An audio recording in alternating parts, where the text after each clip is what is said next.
Quiero un saludo a Miguel Gutiérrez por esta novela que nos ofrece al Perú y a todos los lectores de las novelas.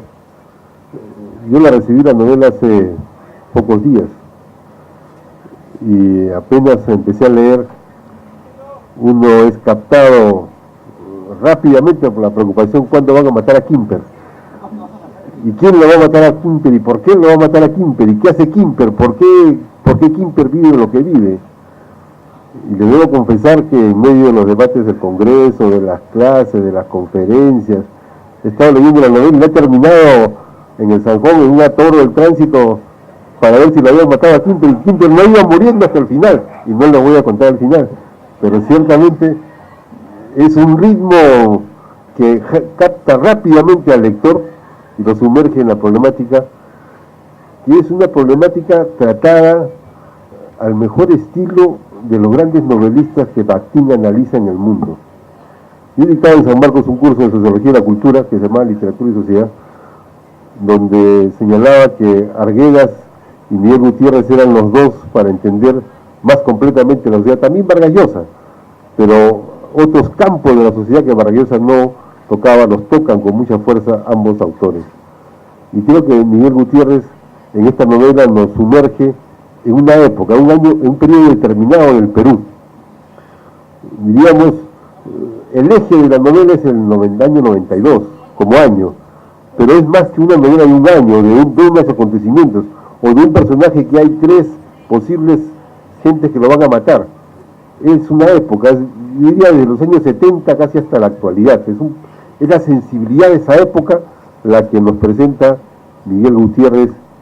ante un personaje que siente que fracasa en la vida cuando deja la militancia y nunca explica bien al comienzo por qué deja la militancia política revolucionaria. Se va y en algún momento uno lo encuentra ahí en la Amazonía. Y tiene una frase muy buena Miguel Gutiérrez, que cuando estábamos conversando para empezar esta reunión, parecía que caracterizaba a esta reunión. Es la hora de Enbaisik, que es una palabra de los pueblos amazónicos que se refiere al atardecer, y señala estrictamente Miguel Gutiérrez sobre sus viajes maravillosos y que más bien eran vuelos hacia la raíz del cielo, donde estaba el reino de la tarántula. Es la hora en la cual, en este reino de la tarántula, el sol, convertido en un gran falo, penetra sobre el mundo de la mujer. Así lo presenta el mundo que son la referencia de este personaje, desde los no contactados, de los que no están vinculados a la sociedad, desde ese personaje que va ahí para escapar de que lo maten, desde ahí empieza la atracción por ver qué ocurre con el personaje, aunque regresa, y regresa a seguir tres vertientes que son parte de la historia fundamental del Perú, y que están presentadas desde el ángulo de la sensibilidad, no solamente de la noticia política, por más que son noticias políticas, y que incluye, por tanto, la noticia política. Un ángulo claro es el ángulo del APRA, está presentado desde la insurrección aprista y los problemas que tuvieron en la insurrección aprista en la época que intentó un golpe y que fue desactivado el golpe por el propio Aguirre Torre, y que lleva ahí un famoso general Villanueva, que es el jefe de esa actividad, que es dejado de lado por Víctor Raúl, y presenta toda esa historia. Y esa historia va a marcar a Quimper, y va a ser parte sustantiva de toda la historia. Y luego el comando Rodrigo Franco, y las vicisitudes del comando Rodrigo Franco, y las peleas en el APRA por la sucesión entre Alan García y otros, y cómo cambia la sucesión y las reglas, cómo funciona esa colectividad política, e incluso hasta un poco después. Es muy interesante lo que está ahí presentado, de ver cómo los del comando Rodrigo Franco le habían sentenciado matarlo a Quimper, y cómo ocurre en relación a si lo matan o no lo matan a Quimper. Ustedes tendrán que leer la novela para ver si lo matan, pero es uno de los temas, y es esa historia la que está ahí, y la historia está vinculada a otros sectores políticos, y otro sector político que aparece como la contraparte es Sendero Luminoso, el Partido Comunista del Perú, Sendero Luminoso, marcado en su acción armada, pero marcado en la acción armada desde el punto de vista de un, no realismo mágico, sino de una presentación clara de qué significaba, y justamente de los problemas políticos que significaba. Era factible que se pudiera tomar una comunidad y matar a todas las personas que no estuvieran de acuerdo, simplemente para poder tener una comunidad de huérfanos, y lo pone así Miguel Gutiérrez, para ser los adeptos cuando crezcan. Eso estaba en los manuales o en las tendencias del marxismo, de algún marxismo en el mundo, o de algún socialismo, de algún cambio en el mundo. Eso era. Entonces empieza a preguntarse, ¿acaso eso del pensamiento Gonzalo corresponde a la teoría que dice que es la teoría del conocimiento científico de la sociedad, o es una invención de una persona que tiene una cosa singular que no corresponde ni siquiera a su base filosófica? Es un cuestionamiento directo al pensamiento Gonzalo en los debates que da Quimper y que da con Sendero y que discute. Inclusive hay una parte que es fabulosa en la cual, cuando está dando vueltas para ver si conversa, y que él le dice que él ha delatado, dice que no ha delatado a nadie, y cuando está pidiendo que lo exoneren para que no lo maten, y él se encuentra con los sectores de Sendero Luminoso, al final, cuando ellos dicen que no lo van a matar, le da segura oferta: no te matamos si escribes una semblanza del pensamiento Gonzalo para un evento internacional. Y él le dice: muy bien, yo puedo escribir la semblanza, pero tendría que decir 1, 2, 3, 4 cosas, y ciertamente le dejo en la duda si lo matan o no lo matan. Entonces, ahí hay una presentación de algo más que solo una discusión ideológica o programática. También están planteados los temas, pero lo que hay es la situación de un país en crisis, porque frente a ese Sendero Luminoso, con esa acción, hay un accionar de terror del Estado, y una fuerza armada que fusila, que masacra.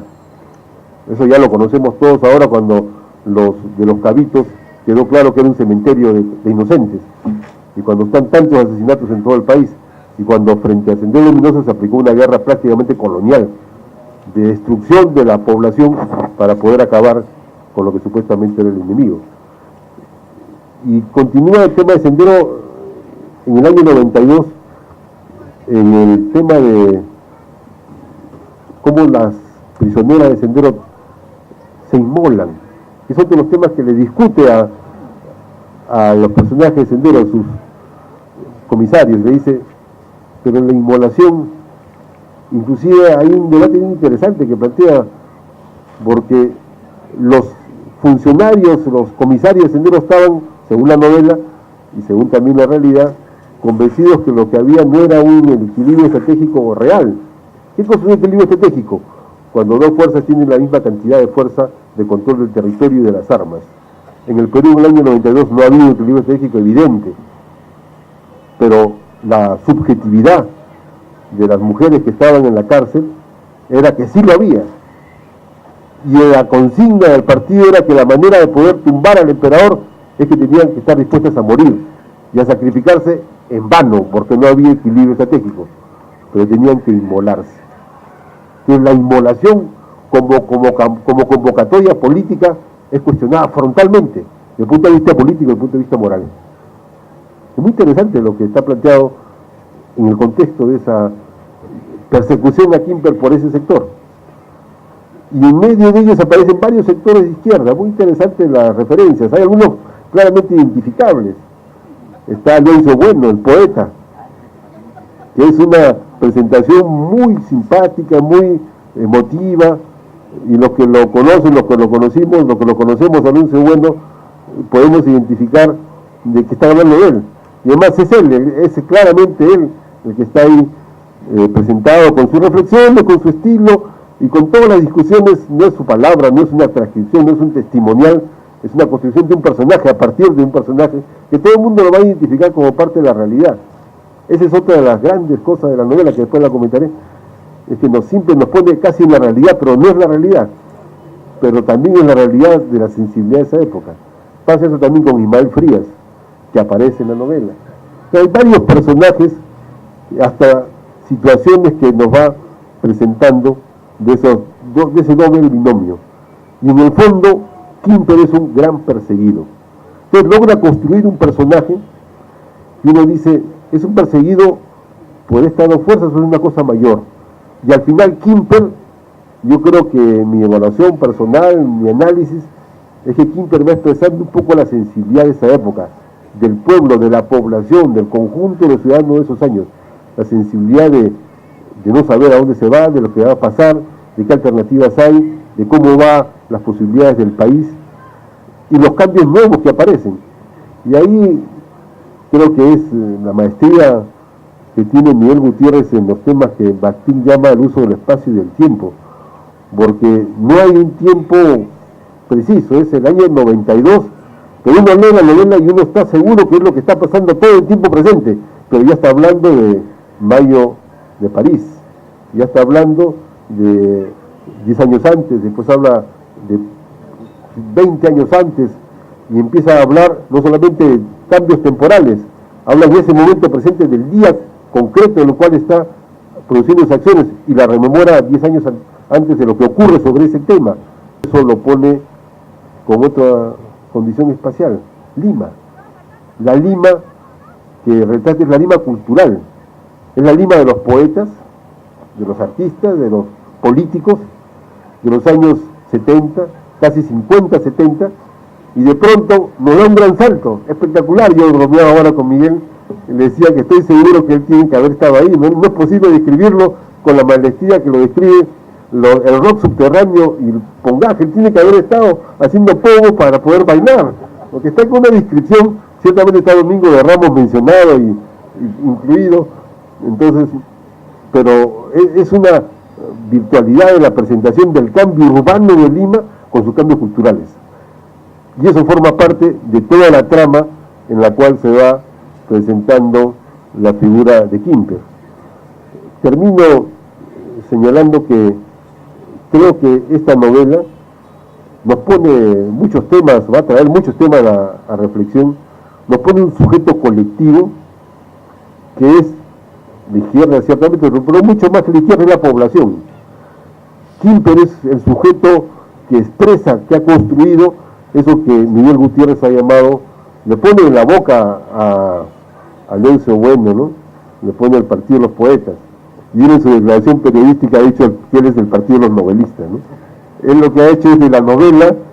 la construcción, la presentación de la sensibilidad cultural de una época, que es la época que todavía vivimos, y creo que ha logrado plasmarlo, presentarlo en toda su complejidad, en toda su riqueza, pero también en toda su vocación de buscar que la época tenga una solución emancipatoria a los grandes problemas de la humanidad, y creo que es una de las virtudes inmensas que tiene la novela.